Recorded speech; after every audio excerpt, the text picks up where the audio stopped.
Hello, and welcome to Sacred Mindshift Circle. I'm your host, Dahlia Deborah Donalds. Today, I have the pleasure of welcoming a very special guest, Joelle Kaufman, author of Crushing the Cancer Curveball, a playbook for the newly diagnosed and their family and friends.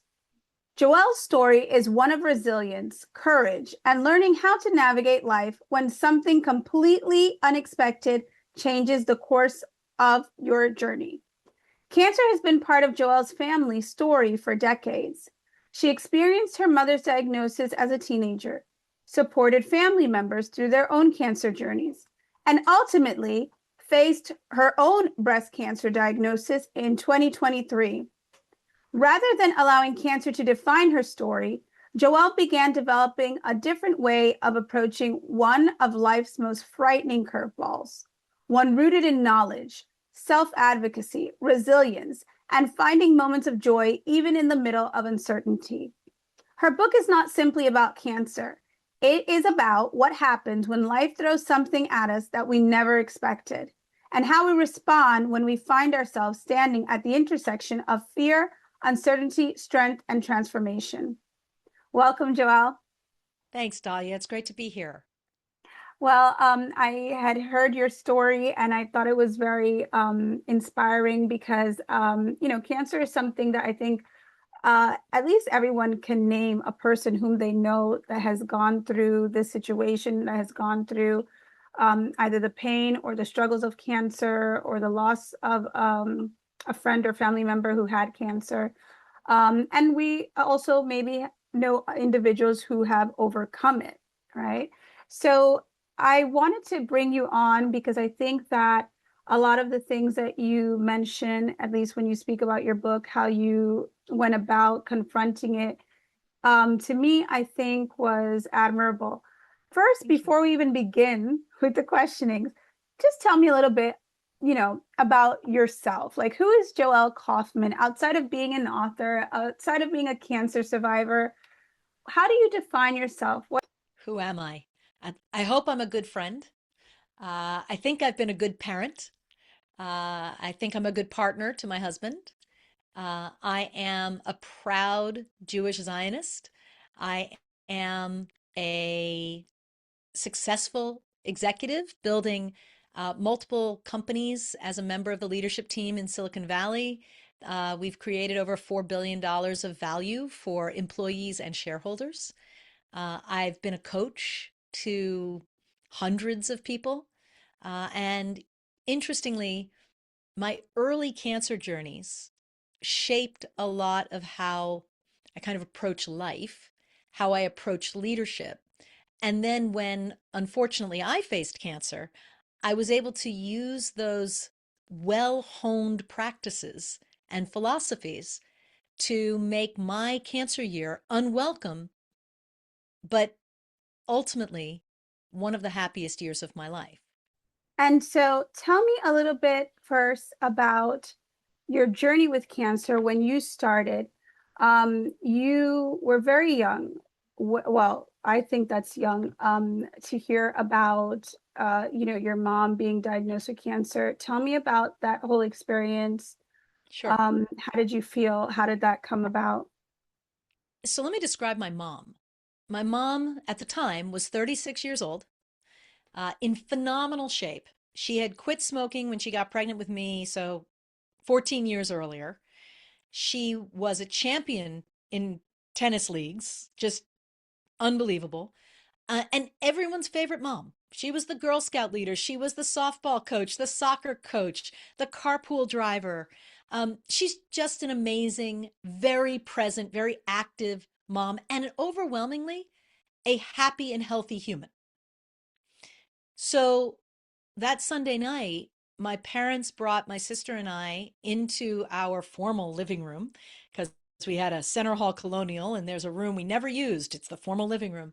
And we sit on the couch and my father says, Mom's going to have surgery tomorrow. She found a lump. They're going to remove the lump, but if the lump is cancerous, they're going to remove her whole breast. Um, it's early, if it's anything. But she's going to be in the hospital for a few days. And Dot Haley, who had stayed with us when my parents would go on trips, she's going to come stay with you.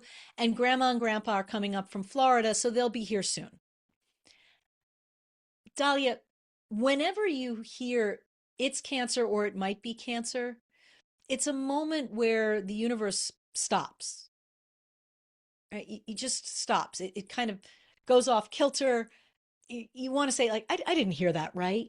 No, that doesn't happen to 36-year-old, phenomenally good shape, active, happy moms. That's something that happens to like old people. Um, no, it's not. I mean, yes, cancer occurs more frequently among older people, but the fastest growing group with cancer diagnoses are under 50, right? Breast cancer, colon cancer. Um, these are happening to young people. So, what was it like for me? It was scary. Is my mom going to die? And what happens when you're a kid is the first thing you feel is really scared about your mom, and then the next thing is you feel like what's going to happen to me? Am I going to not have a mom? Am I going to get cancer? And then the third thing that happens is you feel horrible that you're thinking about yourself when your mom is about to have surgery. And all of this happens in the span of about 15 seconds. It's overwhelming. And the people you would turn to for support, your parents, are in pain and they can't support you. And the people you would turn to for support, your friends, are 13-year-olds. No schools, no resources, no anything to support this. The people you might turn to, do you have a clergy member? Is there a teacher? It was Sunday night. There was nobody. So the next morning, when I got to school, I went to the library and I tore into any research I could find on breast cancer in younger women. And I was lucky. There was a Discover magazine article that the school had. By the way, this is in the 80s. There's no internet. I don't have a smartphone. I have to actually go to a library and they have to actually have the paper. Um, but they had this magazine and I read the article. And basically, what I took away from it was early stage breast cancer doesn't kill you. Okay, maybe that's what I wanted to take away from it. So I came home from school. Dot Haley was there, and they, my dad called and said, "Mom did well in surgery, but it was cancer, and they did take the breast, which means she's going to have to be here for 6 days." And I started to cry, like almost hysterically. And I mentioned I'm Jewish. Dot Haley was a strict Irish Catholic, just a tornado. And she wrapped me up. She was a grandma. She wrapped me up in her arms. She gave me a big hug. And then she looks at me and says, "That's enough." And I was like, she goes, "That's enough. She's going to be okay. You need to pull yourself together." She was right. Like, it was good to vent it. I didn't want it to be cancer. It was cancer that was sad and scary and had no idea what this meant. But my mom was going to be fine. And Dot wanted me to know this isn't about me right now. And it was actually a really good lesson. It might have been a little harsh, but I got the big hug. And Dot had life experience. She'd been through this with other people. And she's now passed, but I really appreciate that she didn't wallow and she didn't let me go to, "Oh my God, this is the worst thing ever," and blah, blah, blah. 13-year-olds can be melodramatic, right? She put a stop to it with love, but with firmness. And that actually helped me process and move forward. So Yeah, that's what that was like. I definitely think that that helps a lot, not only for yourself, but also even for your mom to just also see that you're capable of handling it. And, because I think sometimes as parents, especially like if we see our children suffering, it makes us feel even more anxiety. But That's in right. the case of your mom, so she only had one breast removed in that moment, right? Correct. Correct. Okay. So, The other one yeah, was still there. still there. Hmm. And my mom was very thin, so they had to use expanders. So my mom had a lot of surgeries to try to reconstruct that breast. Now, my 13-year-old, she's going to be fine, was a bit shattered when I was 15 and a half, and she had a recurrence. We were lucky. The recurrence was on the scar line of the breast that had been removed. So it was probably just cells that were left behind. Cells are microscopic, and they thought they had clear margins. They took the whole breast, but it was there. And that led to chemotherapy and radiation. I will say 15-year-olds are only a little bit better than 13-year-olds at dealing with this, but I was better. And I had a relationship with my rabbi, and I asked him, I said, what can I do other than, be a good student, don't be a problem. When mom has chemo, I handled dinner and, making things work. But and he gave me a set of prayers, and he said, I hope, I'm always here for you, but I hope this makes you feel like you're doing something. And it was interesting, Dahlia, because when I told people that instead of having preventative surgery, I'd actually been diagnosed with cancer, I have a very diverse community of friends. And my Christian and Muslim friends did reach out and say, is it okay if I pray for you in my prayer circle? To which my answer was, I'll take prayers from all sources. I'm good with it. We're all communing with God, and how we do that is good. Prayer is proven to help. People praying for you is proven to help. Nobody says only if they pray in this way. So, it made me feel good that my rabbi gave me access to that when I was 15. And it made me feel supported when people asked if what they could do to help me would include prayer in their way of worship. So definitely from a spiritual aspect, you had that support to also help wrap your mind around the situation. Now, I think I heard that you said that you had other individuals in your family that were also diagnosed with cancer. Tell me a little bit, is it because you had any kind of genetic predisposition? Is there something else that was going on to, you know, Um, related to that? Or, so I think it's first, Dahlia, I'm going to answer the question in a couple of ways. Um, First, we do not know why cancer happens. We know people that have a higher probability because of genetics, or we know people that have a higher probability because of lifestyle, i.e., smoking, drinking, being overweight. Right?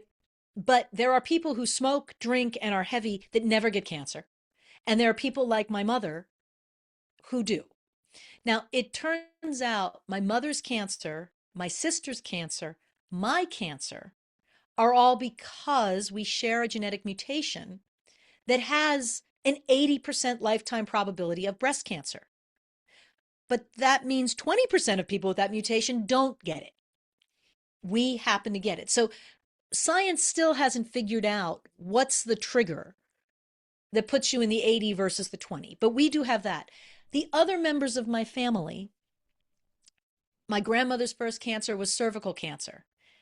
That is overwhelmingly because of the HPV virus, for which there is a vaccination today that was not available in the 70s when my grandmother was diagnosed. She was treated with a hysterectomy and then radiation. The radiation likely led to the cancer that killed her 40 years later, because back then they were doing more. It wasn't as targeted, it was a higher dose. Today, when you have to go through radiation, it's a lower dose, it's more targeted. So it's way safer. So saying, oh my God, I shouldn't have radiation because 40 years later I might get another cancer, Maybe, maybe not, but the radiation is different. The chemotherapy is different, right? When I go to other family members, my grandfather was a lifetime smoker.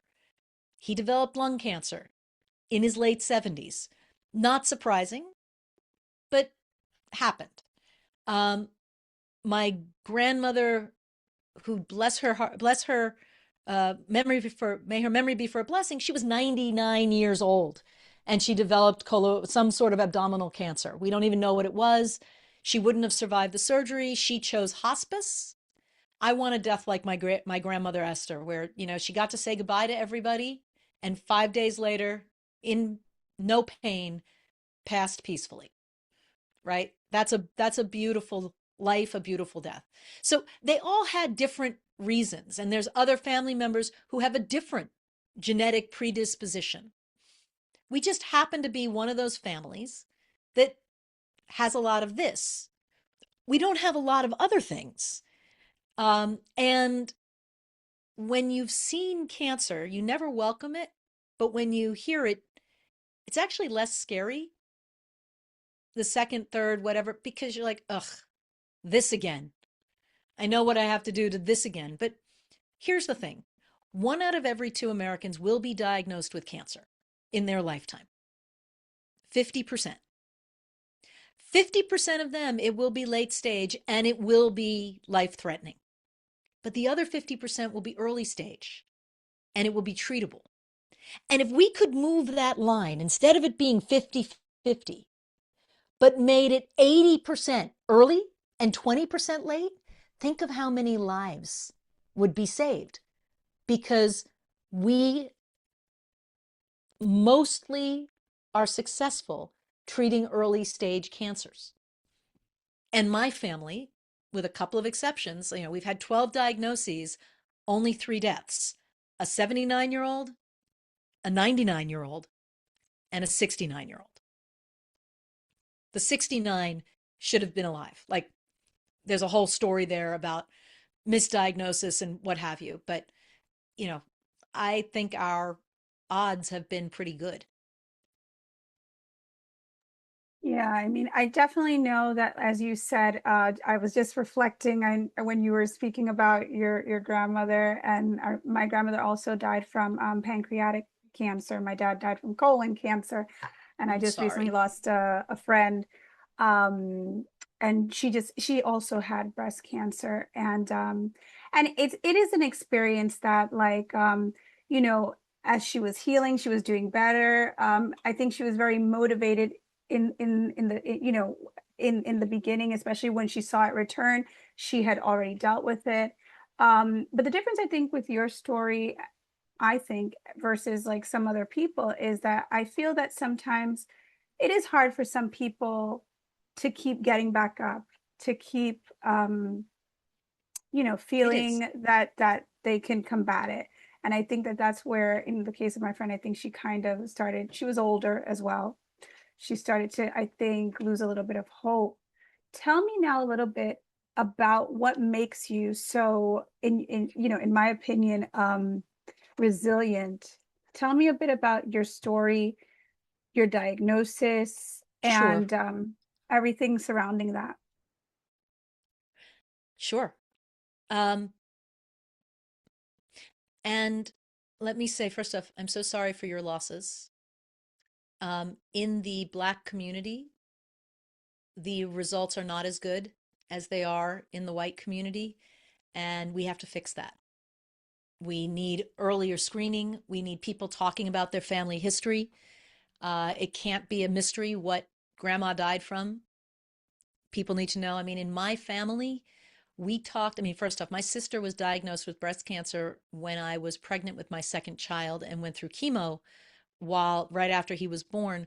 And that my kids knew that story from the moment they were conscious, right? Like, we talk about it at the dinner table, not in a sad, oh, poor us, more in a, this is something that's happened in our family.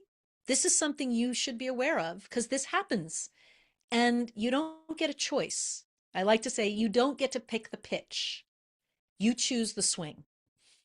And your friend who got tired, it's exhausting. Continuous cancer treatments and new cancers are exhausting. And, our whole medical system, for which I am very thankful and appreciative of, is organized around what is the maximum tolerated dose of a drug, the dose that won't kill you.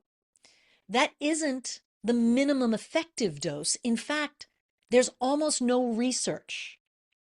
Uh, Last week, which was August 21st, Kaiser KFF published about an article on minimum tolerated dose and how patients have to advocate loudly, obnoxiously, to say, what you're giving me to save my life is making my life unlivable. Can I survive at a lower dose because I can't live this way? Now, if you don't say that, these drugs are harsh. These drugs are miserable. So there's a woman I had on my podcast, Annabelle Gurwitch. She was diagnosed with stage 4 lung cancer, never smoked. And she was on a targeted therapy. And she said, I couldn't get off the floor. She's like, if this is what my life is, I can't, this isn't life. So she told her doctors, and they said, let's have the dose. Dahlia, the science is showing that the people who halved the dose are living 2x longer than the people with the full dose. So this concern, you ask what made me resilient, tell you my story. So first off, I know the power of self-advocacy, and I know my history, my family's history. I switched OB-GYNs when an OB on my second child, whatever, refused to do a breast exam every time I saw her for a pregnancy check, because she's like, what's it for? I'm like, because I have a very high probability of breast cancer and I'm pregnant where my hormones are surging. And if you don't think that's important, you're not my doctor. Period, full stop. Literally last time I ever saw that person. Right? So, my story. I found out I was BRCA1 later. I always thought I was after my mother's diagnosis. I found out about BRCA in the mid 90s. I was like, oh, that's us. Uh, Turned out when my sister got diagnosed, my sister was confirmed as BRCA1. That got my mother tested. That's when my mother had the other mastectomy and the reconstruction that I had, the deep flap, which made her much happier, much more satisfied. Because the thing about a unilateral, you do keep the natural breast, so you keep sensation, and that's great, but they never look the same. They just don't. And if you do implants, implants are kind of round. They don't look like the slope of a breast. So they just never look the same. So when I found out I was BRCA, I had said to my husband, by the way, when we were dating, before my sister was diagnosed, I said, hey, by the way, my mother had breast cancer at 36. Here's what that means to you if we get together. One, if I ever get breast cancer, I'm having a bilateral mastectomy, period. Not messing around. So, and two, I want to have my kids before I'm 36 because my mother had breast cancer at 36 and the treatment made her infertile. At that point, I was 25. So he's like, I'm okay. We're good. We had our first kid. I was 31, had our second kid. I was 33. And my sister was diagnosed at 29, which was a total like, what the? And my sister had just done an Ironman. I mean, she was in phenomenal shape. So I find out I have my third kid a little older than 36 because it turns out 36 didn't matter. Um, and I have a preventative surgery to remove my ovaries and fallopian tubes so that I could remove the risk of ovarian cancer and have my breast cancer risk. So from 80% to 40. Okay, now I've started to move the line. That's cool. But I didn't want to have a preventative mastectomy. Time goes, time goes. I'm a human pincushion. I have another scare, and both my sister and my sister-in-law, who are both cancer survivors, said, look, maybe you should find out about the preventative. You're now in your early 50s. You're strong and healthy. The older you get, the harder this surgery is. So I met with a surgeon, and he said, oh, you'd have a great outcome. You should do this. And it was my sister-in-law who said, look, if you know you're going to do this, Why not do it on your terms, on your schedule, without the hassle and the impact of chemotherapy? I said, okay, that's logical. So I went through and I scheduled it and I planned it and I made it work with my life and my family and all these things. And it was January 10th, 2023. And my doctor calls in December and says, you should schedule your scans. I said, why? You're taking my breasts off. Who cares? And she said, it's our protocol. It's rare, but sometimes we find a cancer and we have to change our approach. Like, okay. So I get the mammogram and the ultrasound. Right? We see something. Like, so what else is new? Let's do a diagnostic mammogram. We see something. This is all happening like January 3, January 4. January 5, they do they said, we're going to do an MRI. We're going to do an ultrasound guided biopsy, but you have to move your surgery because we can't do it for the next couple weeks. Dahlia, I looked at them, I said, wrong answer. Like, excuse me? Like, this is a 14-hour surgery. This took a lot of coordination. If this isn't cancer, I'm not canceling it. If you can't do the ultrasound guided biopsy tomorrow, I will find someone in the next 100 miles who can. And they said, please give us an hour. Like, I'll give you an hour, and then I'm going to find somebody in the next 100 miles who can do this tomorrow because I'm not messing around. This is what I talk about with advocacy, right? And so they call me back. They said, we can get you in at 8 a.m. I said, I will be there. So they do the biopsy. 3 days later, it's Tuesday, January 9th. I'm on a Zoom call. My phone rings. It's my doctor. I figure I should take that call. Tell the Zoom I'm going to go on mute, answer the call. And she says, I'm sorry. It's malignant. Your surgery is canceled. You need an oncologist. Now, I know your audience doesn't like expletives. Suffice to say, I said, you have to be expletive kidding me. And then I said, do you have a referral? Now, Dahlia, I ended up calling her back or sending her an email on my chart about 2 weeks later saying, hey, I'm sure that was a really hard call for you. I'm sure you hate delivering that message. And I want you to know you did it kindly and with care, and I appreciated it. And she wrote back, she goes, no one has ever, it is one of the worst things I have to do. And no one has ever thanked me for how I did it. So thank you. Because I think it's important to acknowledge this is hard on everyone. So here I am the day before I'm supposed to have this surgery, which everyone knows I'm having because I had to change my schedules. And I have to send an email out telling people I'm not having surgery. I have triple negative breast cancer. And the reason I felt I had to send the email was I'm blessed. People care. And the next day, they would have called my husband or emailed or texted him or my kids to say, how's the surgery going? How's she doing? And for them to have to answer over and over, she didn't have surgery, she has cancer, is awful. So the gift I gave them is I told everyone. And I told them and I said, here's what I need.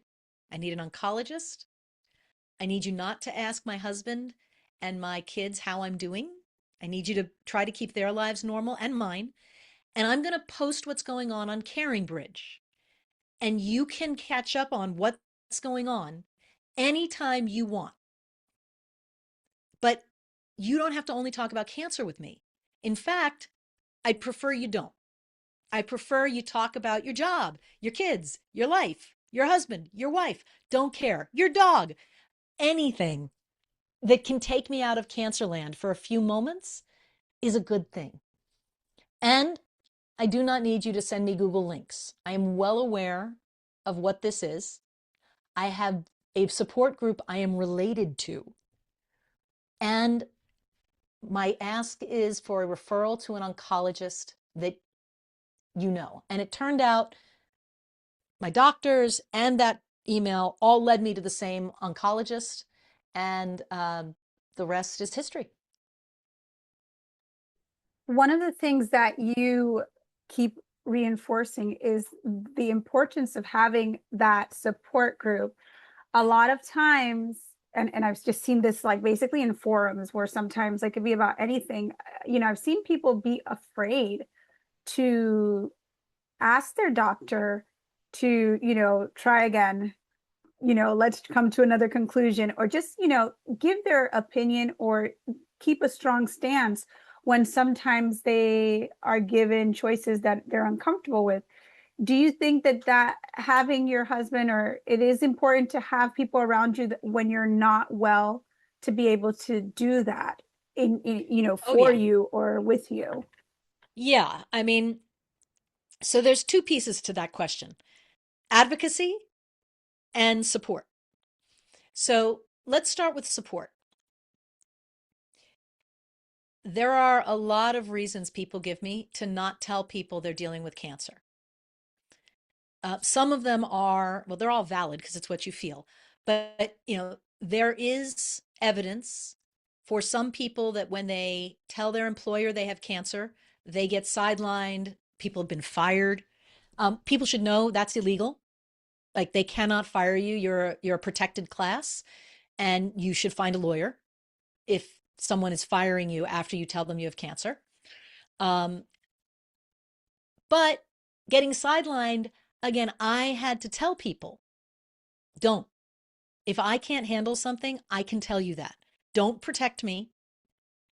Let me be me. That's actually the most therapeutic thing you can do, is let me be me. Now, one of my friends who was going through cancer at the same time, I met her in treatment. She was a labor and delivery charge nurse at night. She's in the book. She couldn't do her job during treatment. It would expose her to immunological risk. And so she had to go on disability. And that was her choice, right? We make the choices.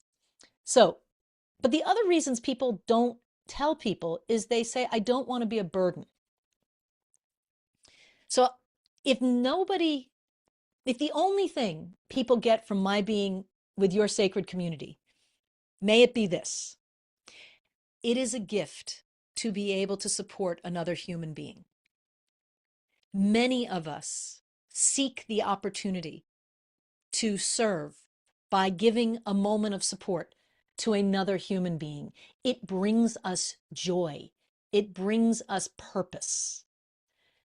Don't deprive the people who love you of the opportunity to show it. You're not a burden. You're not telling them they have to do. You are welcoming their offer to do. And when you don't tell them, you deprive them of an opportunity to step up. And people love having the opportunity to step up. And not everyone will. Some people are going to disappear. Some people don't want that. And that's okay. You don't know what's going on in their world. You don't know what baggage they're carrying. But you will be amazed at the people who will step up. One of my best friends now, I wasn't close with before, but she helped me find my oncologist.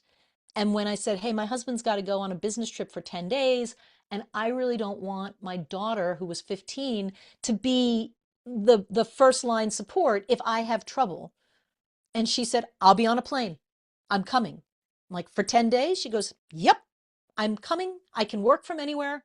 I'm coming. Wow. And that was the time I had a reaction. I thought I was having a reaction, and my tongue felt swollen, and she did have to take me to the ER. And she's amazing. And she's a gift I got from cancer, is this friend. So people will surprise you. Let the ones who surprise you in the negative way, let it go. And welcome and savor the people who surprise you in a good way. And they don't necessarily have to be people you really know well, right? There is support. Okay. Now you asked me about advocacy. So I did not come to my doctors with printouts from the internet saying, this is what I want, and this is how you should treat me. Because they went to medical school. They spend all their time in breast cancer. They are, I expect, keeping up with what's cutting edge and the unique characteristics of my pathology. My job is to ask them questions. Why? What happens? What's next if that doesn't work? What kind of side effects should I be on the lookout for, and what can we do to mitigate them? For example, one of the things people think with chemotherapy is that you lose weight, except that they give you steroids to help your immune system. A lot of people gain weight, and it's like puffy weight. I found the steroids that they gave me made me vibrate at about like I'd start chemo at 8 in the morning. By 4 in the afternoon, I'd be home. I'd be shaking. I couldn't sleep, and I wanted to sleep. So I took something for the sleep, and that's all fine. But I went back to my doctor, and I said, I'm vibrating. And she said, well, your labs are good. Let's lower the steroid. Let's have it. Okay. Still vibrating. She goes, lab's still good. Let's have it again. I got down to 1/8. 1/8 of the dose, kept my immune system in shape, and I stopped vibrating. Now, that wasn't me telling her how to do her job. That was me telling her, this is what's happening in this body. Can you use your information, your experience, and your instinct to help this body get through this treatment better? That's advocacy. Another advocacy, on scheduling. So, hospitals schedule however they schedule. So she wrote me a script to get an MRI to confirm that the tumor had been treated. It was gone. She wanted that by April 16th. I called, it was March. The MRI people said the earliest we can get you in is mid-May. I said, oh, that's not going to work. Like, well, that's the earliest we can get you in. I said, I understand. I'm going to call and get an MRI. I can get an MRI at another place, and we'll just send the scans over. Now, I don't live in a medical desert. I get that, right? I got an appointment with my local breast center. They could do an MRI. I called. I told the hospital, hey, I'm going to do it on April 4th over there. I think it was 2 hours. They said, we got you in. Like, oh, great. And I canceled the other one. I was perfectly happy to go to the other one, Dahlia. What I wasn't going to do is delay the next decision about my treatment until sometime in May. Because for me, the faster I could get from cancer to done, the faster I could get back to my life. And that's what I chose. So, how you advocate about how it's impacting your body, about timing, that's fine. Now, if you're not comfortable doing that, bring someone with you who is. My mother doesn't like doing that. My father, I'm a chip off the old block. He's very good at doing it. So that's their teaming. My husband doesn't like doing it. I'm really good at it. So that's our teaming, right? It's okay to do this as a team. In fact, I recommend it.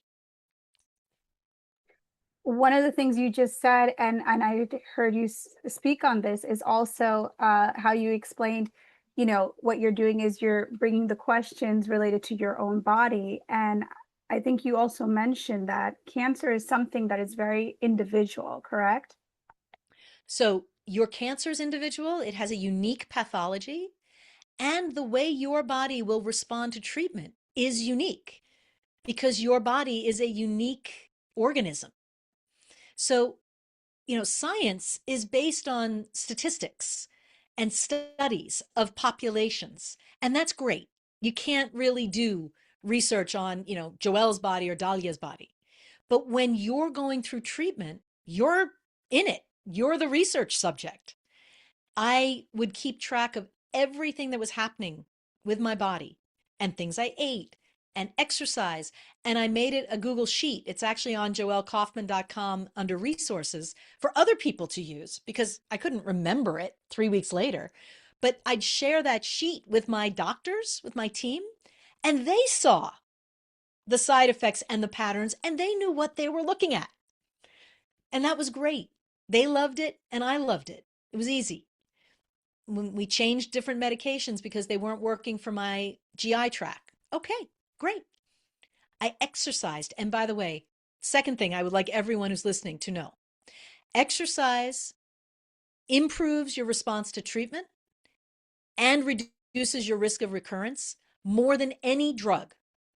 If you are not exercising regularly now, don't wait for cancer, start. And the best way to start is find a friend that you're going to do it together, and you're going to commit to a time where you do it together, and you will do it to not let down your friend. 150 minutes a week, 30 minutes 5 days a week, 1 hour 3 times a week. Who cares? Do it, get your heart rate going, move some weight with some resistance. You are doing your body such a gift. And if you are a woman, put weight on your back and over your head. Your bones will thank you for it in your 40s. PSA over. Yeah, and it helps if you have friends like yours, because not everyone can like have a friend who would actually, that's where I think we really see who's there for us and who's not there for us. And one of the things I also heard you speak on was how in those moments you also become very decisive about who you want around you, who it's okay not to have around you. Like you become very decisive about that. Is that true? Absolutely. You're allowed. First off, I think you're always allowed, but particularly when you're going through cancer, you're allowed to set boundaries, right? So if, for example, I needed someone to drive me and pick me up from chemotherapy because they'd give me Benadryl and I would be sleepy. I love to drive, and not everyone is a good driver. So I made a subset of a list. My best friend asked me about it. We made a subset of who are the people I'd like to spend 20 minutes with before or after chemotherapy, and whose driving won't add to my GI sensitivity. And that was great. Other people who I didn't want to drive would bring a meal, come visit. And the deal was, if you come visit and I kind of am getting tired or I had enough, I'm going to say that. And it's not that I don't care to see you, it's that I'm done. And if you had a sniffle or had been exposed to somebody who had COVID or whatever, don't come ever. I need you to respect my body's immunocompromised. I'm not going to put myself in places where I could be randomly exposed. Don't bring it to me. And another thing I wanted to ask you about, because when you were talking about the whole procedure of being prepared for surgery and then having to stop, could you just briefly, based on the information, what would make them have to stop the surgery? Because, like you said, I would think, Oh, well, they're going to take it off. So, why would great they have question. to stop it? Right. This is an innovation. When they do chemotherapy before, it's called neoadjuvant, but before surgery, they can monitor how the tumor's responding to the chemo, which allows them to make adjustments. Remember, I'm a unique organism. My cancer is a unique pathology. So they want to know how it's responding. They can't do that if it's out of my body. So that's why that MRI was so important. They were watching through, frankly, through manual exam, that the tumor was shrinking or disappearing.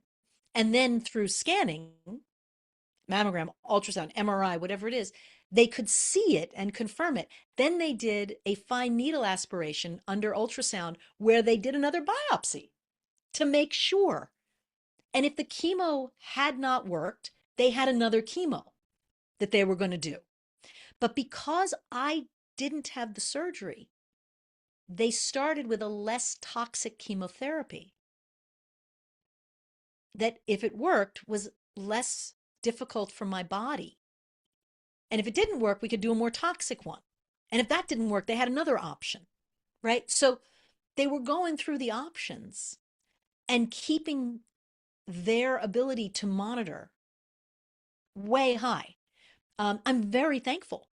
The downside is chemotherapy suppresses your immune system. And so does the surgery become riskier? This is where exercise, community, um, prayer, all these things, and what I call happiness tripwires, continuously boost your immune system. So, happiness tripwires are small moments deliberately placed in your path that happen automatically when you cross them, and they make you smile. It's the letter my son sent me every infusion day that I'd read in the infusion center. It was naming my port Voldeport and telling people. It was the text I'd get from my high school bestie with emojis throwing kisses. It was the prayers my rabbi sent me to sing and listen to, all made me smile. It was the organization my friend did to make sure someone picked me up, someone dropped me off, someone brought me lunch. Amazing, made me feel loved and held and supported. And those combination of things and a bit of luck, I went through 12 cycles of this less toxic chemo, and my immune system didn't look like a cancer patient. And what that meant is 3 weeks later, I could have this major surgery, no complications, and I recovered without opioids, just Tylenol and Advil, because my body knew how to recover. I think my spirit and my soul was ready for this and excited to have it over. And I had kept boosting my immune system. I also was very diligent. Like the Tylenol Advil, I was on a schedule. I had an app for it. Like I never, it was 6 hours, 8 hours on the money. Never missed it because I really don't like pain. And so that's a very interesting point that because I think in before we didn't mention that, but now you've just mentioned it. So in the end, you carried on later on with the surgery, Of and course, you had both of your breasts removed. So I want to go a little bit into the concept, as we are women, um our our self-image. I know it sounds superficial because obviously it's it's not. more important to be preventative and not have any kind of issues. But I think as women, it's natural to maybe think about our bodies, how our bodies will look, as with for our spouse and all of this. How did you handle that? Yeah, it's hard. I really liked the body I was born with, and uh, I liked the girls, um, and then they tried to kill me. So, in perspective, I said, well, they got to go because I want to live. And living and being here to spend the next 50 years with my husband and be here for my children becoming parents. And, that's all on my to do list more than my breasts. By choosing the reconstruction I chose, which is called a deep flap, they used abdominal fat, my abdominal fat. So I got a tummy tuck to create very natural breasts. I lost sensation, but looks wise, they're pretty close. The scars fade. Now, for Black women, uh, there are other considerations with scarring that you need to advocate for yourself, and you need to work with a surgeon who knows how to minimize if you are if you are someone who develops those sort of raised painful scars. But I am not, and I have a surgeon. My reconstructive surgeon does 5 deep flaps a week. It's her favorite surgery, and she does it a lot. Now, that doesn't mean when you take off the bandages and you see your new breasts and they are swollen or you're flat or you're in expanders, that it isn't a moment of shock and sadness. And I think we try to rush through sadness too much. It's okay to be sad and to grieve. You have lost something. I have lost something. You can't actually be sad or grieve for that long. Your body, you just can't do it. You try, you can't do it. So grieve it, cry for it, yell, break something, whatever. I then discovered the Japanese art of kintsugi. And kintsugi is the art of beauty after brokenness, where you take a piece of porcelain or clay pottery and it broke, and you reconstruct it using food safe gold epoxy, and you create something beautiful out of what was broken. So I choose to look at my body as my reconstructive surgeon, Dr. Marissa Piper, is an artist.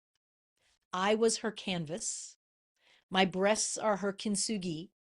And I am so blessed that I am alive, that my clothing still mostly fits and feels good, and that I had such an artist help me at that moment. Yeah, that's a very beautiful way to look at it. And I think it's also just a very positive way that I think uplifts us when we have to go through these kinds of things and think of our body, you know, the before, the after. One thing I want to go into now related to your book, Mm-hmm. um, because you call it a kind of playbook, right? To help Mm-hmm. families, members, friends. Tell me, you know, what are some of the biggest misconceptions that you have noticed that people have after they receive a cancer diagnosis that your book, you know, can help them with? So, a couple of things. One, they think they're going to die. So, one, we're all going to die someday. Depending on the type, stage, and pathology of your cancer, this might be the thing, and it very much might not. So, what you need to ask is more questions. How responsive to treatment is this? What treatment is available to me? What happens if that treatment doesn't work? Ask the questions, advocate. Number two, I need to go very fast. I had a very aggressive tumor. Triple negative breast cancer is aggressive, and I had an aggressive type. Even there, they're like, if you don't start treatment for 3 or 4 weeks, it doesn't make a difference. Now, there are other cancers, like the blood cancers, where it does make a difference. Your doctors know, right? So I was moving to get my scans and anything that could be in the way of starting treatment done as fast as possible. But you don't have to put your whole world on hold. You have a big trip planned? Tell your doctors. You have a family wedding, bar mitzvah, communion, whatever. Tell your doctors. All of this can often be accommodated. My sister got married in the middle of chemotherapy, flying to Mexico for a destination wedding. Her doctors planned her chemo so she'd have a break between protocols where she would feel better and got married. So your life doesn't have to revolve around your cancer. You can make cancer fit into your life to some extent. It will be disruptive. And if you have horrible side effects, they're going to hopefully find a way that you don't have to live that way with lower dose, palliative treatments, what have you. Number four, there are a lot of things people can do to help that aren't medical. I have a whole chapter in the book. Literally, it's a list. Here's all the things. For example, one of my friends treated for stage 3 lobular breast cancer. She lived in Montana. The surgeons that could do the deep flap, not there. The surgeons that could do the radiation that protected her heart, not the radiologist, not there. People offered her frequent flyer miles. They offered her to pay for the accommodations when she had to fly to Los Angeles and to Houston because it was something they could do and they wanted to. And it got her to the right people. There are foundations to help with that problem if you don't have friends who can help you. with that, because you have to have friends who are pretty frequent flyers to be able to do that. But there are foundations to help people travel to treatment. So open your mind to the possibilities, get what you need to live.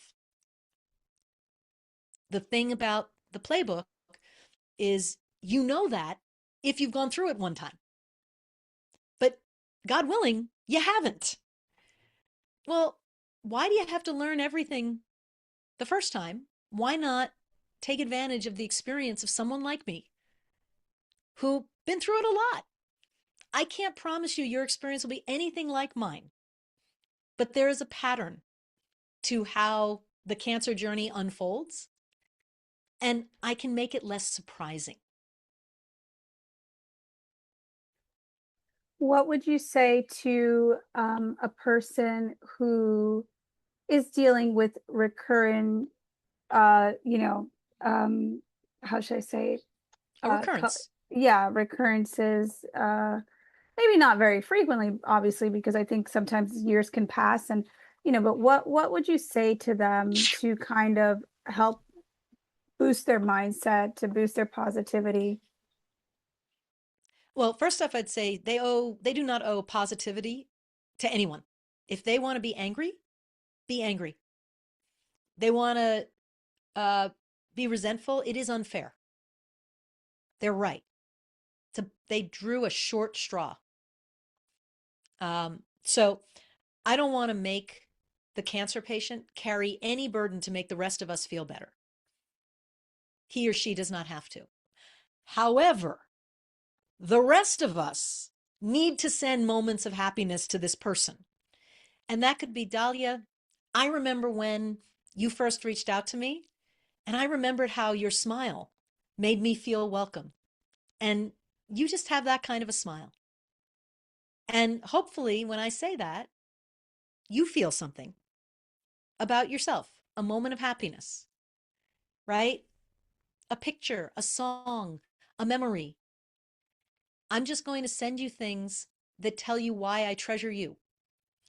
If I can feed you, if I can pray with you, if I can sit with you, I'm here. And you can be however you need to be. You don't have to put on a face for me. You want to cry? Let's do it. You want to rage? I'll go to the rage room. Let's do it. But I'd really love to go for a walk because I know that's good for you too. That's what we get to do. Don't put the burden on her. Well, Joelle, I'm really happy that you were able to join me today. I think the conversation was absolutely wonderful, and I really hope that it helps a lot of individuals who, again, are relatives of people who are going through similar situations. And yeah, and I'm going to make sure that I leave all your information for your website for anyone who's interested in finding out more, and the book link in the description. And, thank you so much for being on my show. It has been an honor. And guys, don't forget to subscribe to sacredmindshift.com. And thank you so much, Joelle. Thank you, Dahlia. It's been a pleasure.